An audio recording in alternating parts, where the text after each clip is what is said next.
Well, welcome to BareLead, where we strip down leadership to its raw, unfiltered, unabashed truths. I'm Pooja, and today, once again, we're diving into bold decisions, vulnerability, and what modern leadership looks like for women.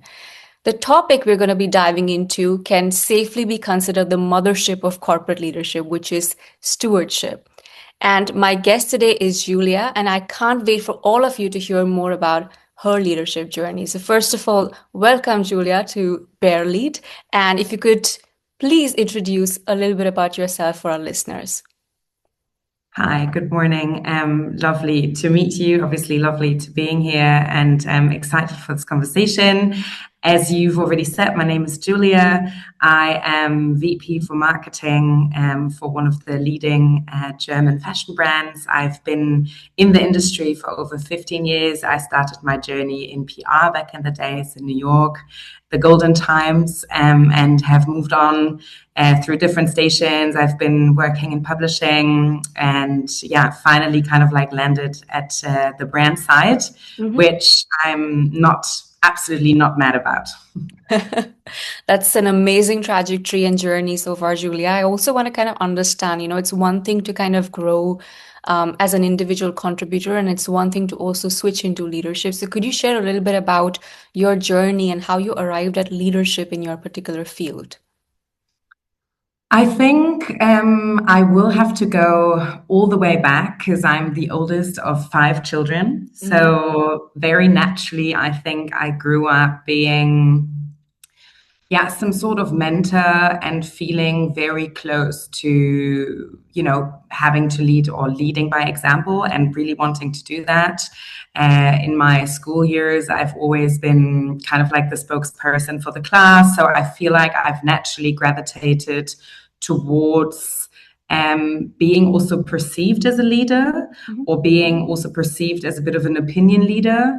I've always been also a bit of a social butterfly. So I've always loved to connect to people, which I think is really important if you want to become a leader. Just, gathering people's insights, experiences. I've traveled a lot. So I think, it's kind of like something that I feel most comfortable in, which I think is also important to being a good leader, feeling comfortable in leading people, being comfortable and being the one person that's trusted.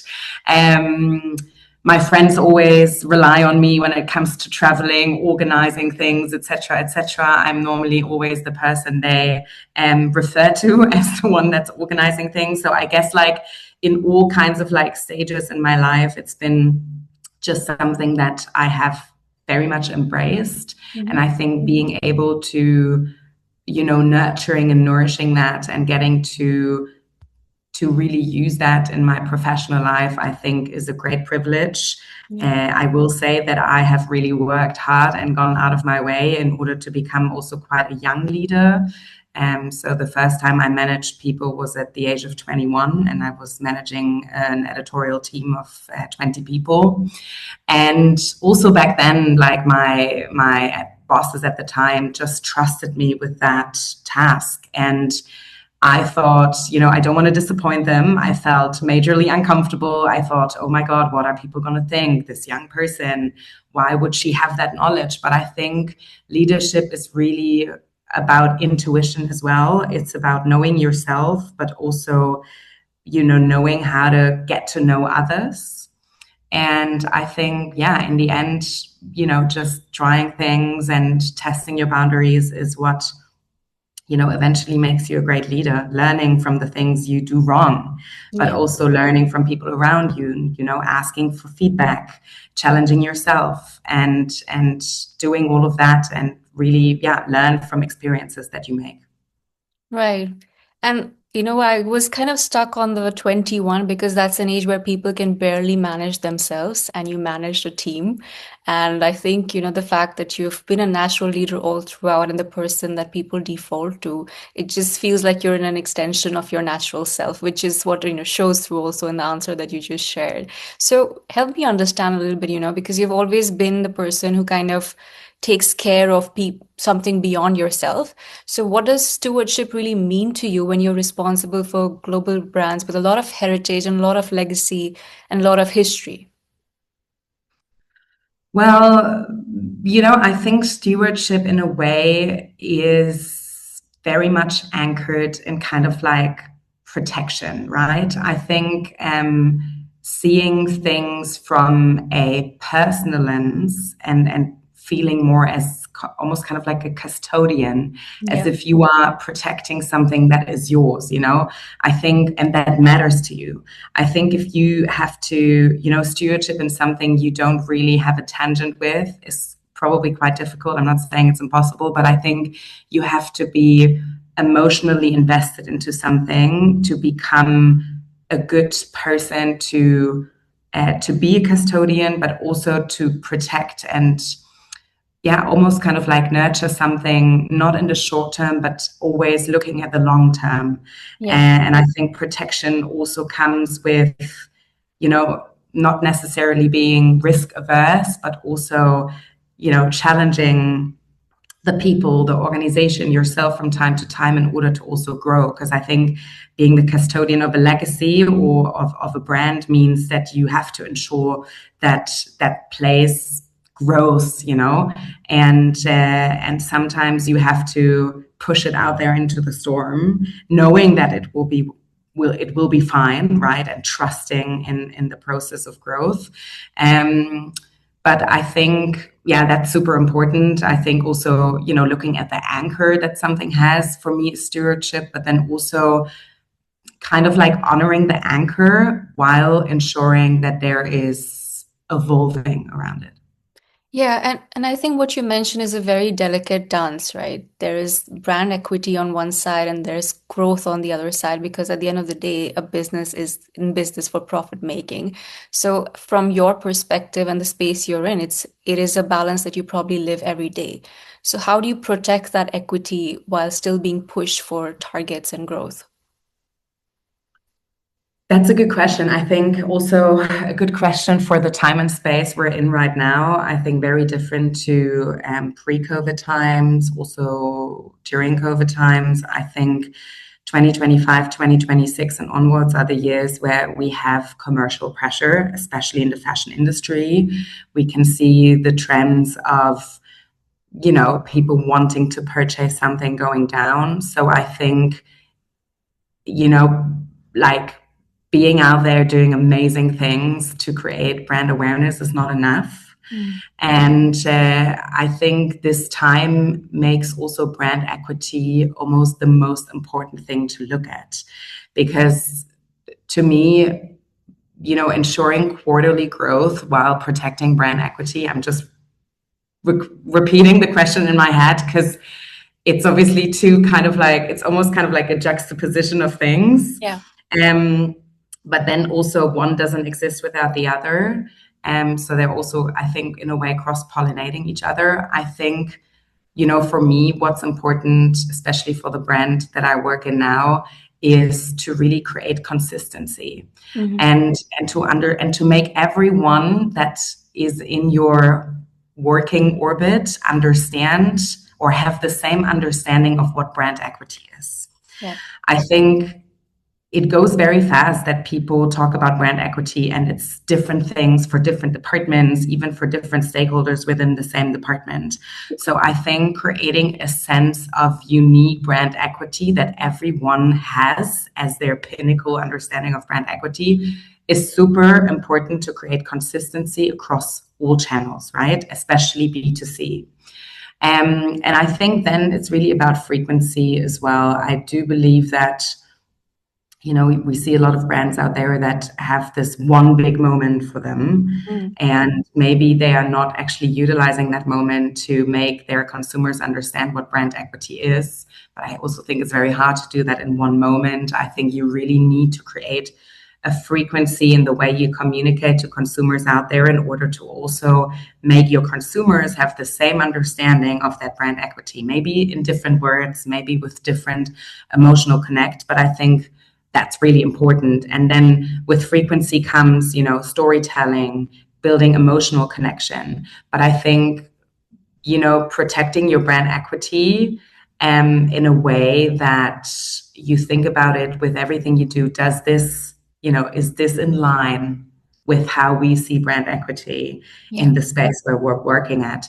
And if you're in doubt, then it's not the right thing to do, especially when you have commercial pressure.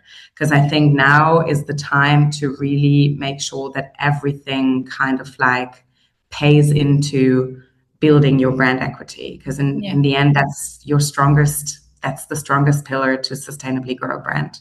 Yeah. I think you kind of also touched a little bit upon what I want to ask you next, because a large extension of brand equity is also to be discerning about what kind of trends you want to engage with and what kind of anchors you want to still hold on to. You know, there was a point in time where people were just signing celebrities to have a certain brand perception, or, for example, raising ASP to cater to a different category of buyers. And, for example, introducing capsule collections in between the regular cycles, for example. So these are like, fashion kind of goes through a very similar range of trends. So how do you really decide which ones to embrace and which ones to deliberately ignore? I feel like, yeah, as you said, kind of like it goes back a little bit into, the meaning of brand equity, like understanding in a time like this, what does authenticity and originality mean to your brand? Yeah. I think, if we look at the example of art or music, like someone back in the days came up with soul or with jazz. Now all of the new music forms are neo soul or neo jazz, but always inspired by something. And there was a time and place where things were never heard of and they were created out of an idea. And I think, especially with fashion brands and Web3, social media, etc., it's very easy to be, you can, kind of like spiral down into this like loop of inspiration and looking how other people are doing or other brands are doing things, and kind of like trying to do them better, but not actually using that as a neutral ground of inspiration and then doing something that, something that never anyone has done before. And I think, kind of like thinking about what does authenticity and originality mean to your brand is super important. And then looking at, does this trend fit into my realm of authenticity and or originality or not? If the answer is no, don't do it, I would suggest. But I also think that, especially as a big brand, but also as a small brand, your number one goal should always be to do something no one has ever done before. And rather than following trends, be someone that sets trends, or that drives a trend and becomes a trendsetter, rather than someone, and a tastemaker, rather than someone or something that follows a specific trend. Because I feel like also consumers are very smart. They will know, and I feel like, of course, marketing, or the power of marketing, is repetition. But I also think the power of marketing is disruption. So I feel like it's a bit of a fine kind of like balancing act between being the disruptor and being kind of like, the tastemaker, and kind of like following a trend because you also want to go with time. Right. I think you touch upon such an important aspect because, usually when you're entering the market, the playbook says do what works. And that's what, a lot of people, a lot of brands, they lose their authenticity, they lose their voice because now they're no longer thinking about the long game. They're thinking about what's going to translate into conversions short term. And then, of course, you kind of become a part of the crowd as opposed to holding onto your narrative strongly enough to push it through and to, invest in the right kind of disruptive marketing strategies and then make a mark. People are just very afraid of exploring white spaces because, the uncertainty is also really huge. So could you also look upon a specific moment where you had to make a tough decision to protect the brand or, the authenticity or the narrative and everything that you're holding really dear, even if it was not the easiest path? Because, marketing also faces a lot of commercial strain more than any other, corporate function out there. So what was that specific moment where you had to make a tough call to protect the brand or your team? It's a very good question. I'll have to go back in my memory palace. I think a couple of years ago, I was at a brand where we were kind of like at a bit of a stage of, transition because we had lost basically the founder and creator of the brand. And we were, in this transition phase to kind of like continuing the legacy, his legacy, but also, doing something new and not being so kind of like resentful and morbid in a way of like, honoring him and honoring his legacy. So kind of like finding this, good juxtaposition of doing new things, but also continuing what he started. Yeah. And we were looking into a collaboration with a young artist at a time. And we were all very excited about it, and we had already built this emotional connection to this artist. That artist was very excited, etc. And then we were going into kind of like design phase, and we felt like, it's not really what we feel is right at the time. And we were trying to make it work for like quite a long time. And in the end, we were trying too hard to make it fit. So we decided to just let it go. And it was a hard decision because we had invested a lot of time, we had invested money, we also had invested, emotionally into this project. And we also felt like we were, kind of like almost failing that young artist, which wasn't really in line with the integrity that was kind of like also guiding us in the brand that we were working for at the time. But in the end, it was a great decision because we kind of like reconnected a couple of, months, years later, and did something that, is still one of my favorite projects. But at the time, it just wasn't the right thing to do. And I think having let it go at that time and then, not burning the bridges, but kind of like also explaining why this is now not going to happen, and being able to then also open the door again, I think was really valid. So I think that's a great example, and I want to kind of dig a little bit deeper into that moment where you realize that this is not working, because a lot of people are afraid to make those calls. So what was that tipping point or signal for you? I think just the accumulation of meetings where we didn't come to a common ground, or where no one felt like comfortable leaving the meeting. Like everyone was and also everyone was kind of like scared to say it, but everyone was feeling the same. Yeah. So I think at some point we addressed the elephant in the room, and then all of a sudden it also felt like such a big relief to everyone that I thought, well, this already is the greatest sign of having taken the right decision.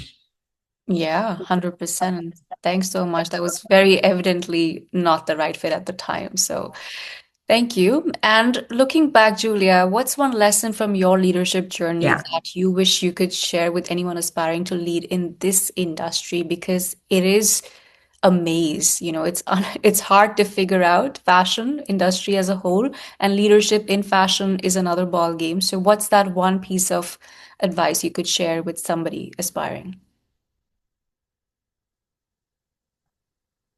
I think one thing I would share as someone who loves to talk and someone who, is also not afraid to talk is be an active listener. Really train yourself to be an active listener and to also be an active observer. I think there is so much out there, especially in our industry. Like there's so many creative people working in, merchandising, product development, in design, in, of course, marketing, in visual merchandising, even in retail. I think, especially in fashion, it's important to utilize that to cross-pollinate ideas and kind of like share a little bit the grounds of inspiration. And I think you do that by talking to people, but in the end, you mostly do that by just being an active listener and observing what others are doing and how they're doing it, and taking inspiration from there.